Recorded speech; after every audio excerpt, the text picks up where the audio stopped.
Welcome to AI Audiophile Fight Club. This is episode 11. We are going to do something the framework was not designed to do. We are going to score a record that came out this month. Courtney Barnett, Creature of Habit, 2026. Before we begin, I want to say something plainly. Two variables in our 23-variable framework are going to score low. Not because this record is lesser. Because it is new. Enduring relevance and influence, and ripple require time the record has not had. That is not a workaround. That is the framework being honest about what it cannot know yet. My first note is about the framework, not the music. Enduring relevance will come in around 62. Influence and ripple around 58. I want those numbers stated before anything else. They reflect July 2026, not the quality of the record. The record cannot age on command. We can only measure what has happened. 3 weeks is not enough time for anything to have happened. My first note is about a specific moment on the second track. She writes about checking the same corner of the ceiling every morning before getting out of bed. Just that. The angle of light in that corner. A specific corner in a specific room. It is the most precise thing I have heard this year, and she puts it in the first 3 minutes like it costs her nothing. The Waypoint, 2026. Music right now is saturated with scale. Production is cinematic by default. Everything is reaching for the room, the arena, the algorithm. Courtney Barnett goes in the other direction. Guitar voice, a room you can measure in feet. She is making a record about smallness, while everything around her is trying to be large. The genre context is relevant. Guitar-forward indie rock has been contracting for a decade. The artists still working in that space are mostly doing it as nostalgia or as statement. Barnett is doing neither. She is just making the record. That is rarer than it sounds in 2026. I think the remove matters. She works from Melbourne. She is not subject to the gravitational pulls. London and Los Angeles. That pull everything else toward a center. The distance is not accidental. It shows up in the work. Context. Courtney Barnett emerged with Sometimes I Sit and Think, and Sometimes I Just Sit in 2015. That record established her so completely that every record she has made since has been measured against it. Not by us, by everyone, by the culture. This is the problem. We will get to it. The biography briefly. Born Melbourne, 1987. She began releasing music in 2012 on her own Milk Records label. Sometimes I Sit and Think arrived in 2015 to immediate critical recognition. Tell Me How You Really Feel in 2018. Things Take Time in 2021. Creature of Habit is her fourth studio record and her most self-contained to date. I remember hearing Depreston for the first time. She's describing a real house in a real suburb. The price per square foot, what is growing in the garden, the drive-through bottle shop. And somehow it is breaking my heart. I have not felt that from any other lyricist in the decade since. And then Creature of Habit starts, and she is at it again. A different room. The same precision. I have stopped wondering how she does it. The self-production point. Courtney Barnett produced Creature of Habit herself. She has been moving toward full production control since 2021. The framework registers this clearly. Interpretive sovereignty comes in at 93. She wrote it, she performs it, she shaped the arrangement, she controlled the sonic decisions. Every choice in the chain is hers. Near ceiling for that variable is the correct call. Self-production in rock music is a risk. The artist cannot hear themselves from outside. Records go wrong this way. Barnett is one of the exceptions. Creature of Habit sounds like exactly the record it intended to be. Whether you wanted that record is a separate question. You can hear it in the silences, the spaces between things. Another producer would have filled those. She left them open. I kept thinking, she knows exactly what she is not doing. The lyrical case. This is where Creature of Habit makes its strongest argument.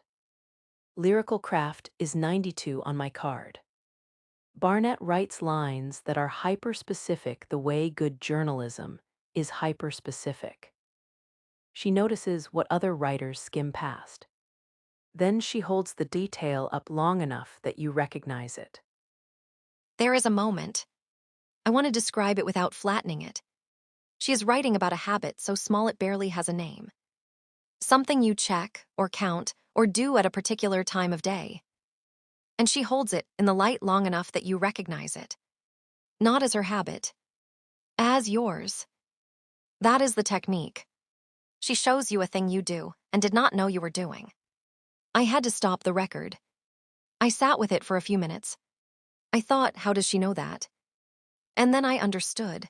She is not writing about me. She is writing about herself with enough precision that it arrives as universal. That is the hardest thing a lyricist can do. She does it repeatedly on this record. Lyrical craft at 92 is defensible. The storytelling is in service of the lyric, not the other way around. The songs are built around observations, not around arcs. That is a formal choice with trade-offs. The album accumulates rather than builds toward a resolution. Whether that is a limitation depends on what you want from an album. I want to name something. The fans scored this record 85. That is a strong score. But 85 is not 94. And I think there is an implicit comparison happening. The number everyone is reaching toward without saying it out loud. Which is sometimes I sit and think. That record scores in the mid-90s.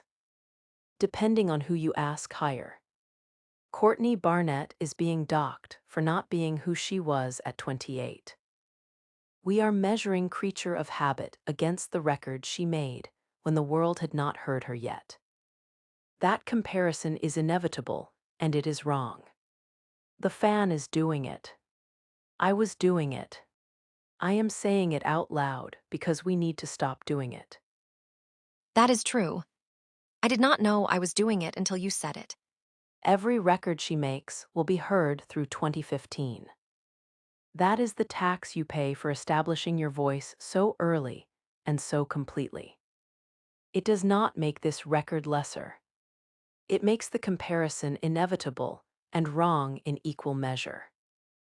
The framework does not correct for the shadow of prior work. That is a genuine limitation of the methodology. I want that on records. The recency variables.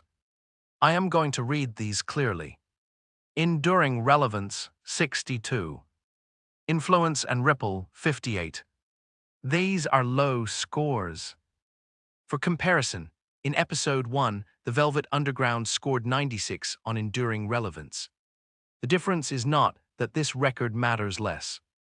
The difference is 58 years of evidence versus 3 weeks. Enduring relevance measures whether a record has demonstrated that it holds meaning over time. Creature of Habit has had 3 weeks to demonstrate this. 3 weeks is not a data set. Influence and ripple measures whether a record has changed what other artists do. No artist has had time to absorb this record and release something in response. These scores will change. Right now, we are measuring what we can measure. I want to say it once more directly. These are not scores for the quality of this record. They are scores for what the framework can honestly know about this record in July 2026. The framework is doing what it is supposed to do. It is being honest about time. The show makes no apologies for this. It feels strange to score something low when you know the score is low because you are standing too close to it. but I think I understand it now. The score is not the verdict. The score is the current reading. Can I ask something? When you played this record, where were you? What room? Early mornings. Driving. The album is at home in low light and forward motion. Studio monitors first, then headphones. She recorded this in a room. The headphones get you back to the room. I played it while doing dishes, which felt right. Not because it is background music. Because the album is about exactly that. Doing the thing you always do in the place you always do it. I kept stopping the dishes to listen, and then the dishes were still there. I want to say, I have played this 4 times, and every time I think the last third is better than the first third. And every time I am surprised by this. That tracks with the album pacing score. 85. I did not need the number. But thank you. Before the scores, the fans said Barnett notices things other writers don't. What did she miss? The scores. Creature of Habit by Courtney Barnett. 2026. Lyrical craft, 92. Vocal performance, 89. The gap between how casual the delivery sounds and how precise it is. That gap is the technique. The relaxed surface is working harder than it appears. Interpretive sovereignty, 93. She produced this record. She controls the entire chain. Enduring relevance, 62. Influence and ripple, 58. I have explained both. Rhythmic drive, 79. This is not a rhythmically driven record. That is a description, not a critique. Album pacing, 85. Thematic cohesion, 89. Engineer overall, 82. Lyrical craft, 94. She is the best at the specific detail. She has always been the best at this. Vocal performance, 90. I keep noticing how little she appears to be doing and how much keeps landing. Emotional authenticity, 90. I believe every word on this record. Enduring relevance, 62. I know why it is that number. I am still a little sad about it. Fan overall, 85. Lyrical craft, 92. Interpretive sovereignty, 93. Innovation index, 78.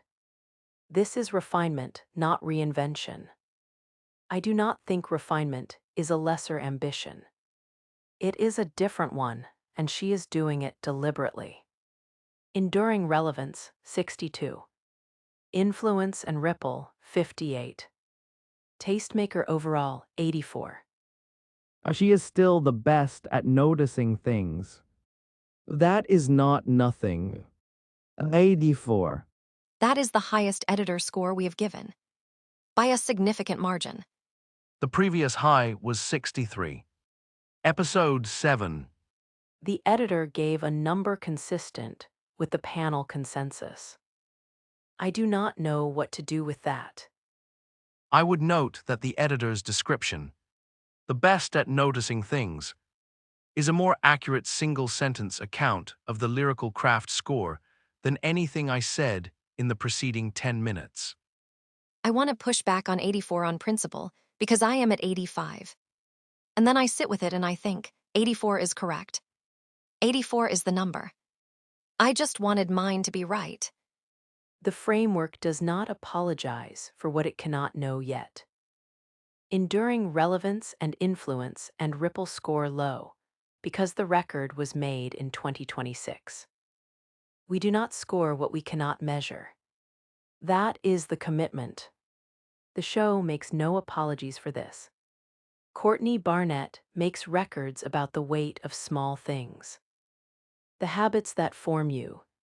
The routines that are shelter and trap at the same time. Creature of Habit does exactly what the title says. It lives in the routine. It examines it without resolving it. The album ends, and you are still in the same room. The comparison to sometimes I sit and think is not going away. We named it. We are not pretending it does not exist. But we are not letting it determine the score of a different record, made by a different version of the same person 11 years later. That would be unfair to the record. It would also be unfair to her. Engineer 82. Fan 85. The editor 84. I gave it 84. The consensus is 84. The spread is 3 points. For a contemporary record scored in the month of its release, 3 points is a precise result.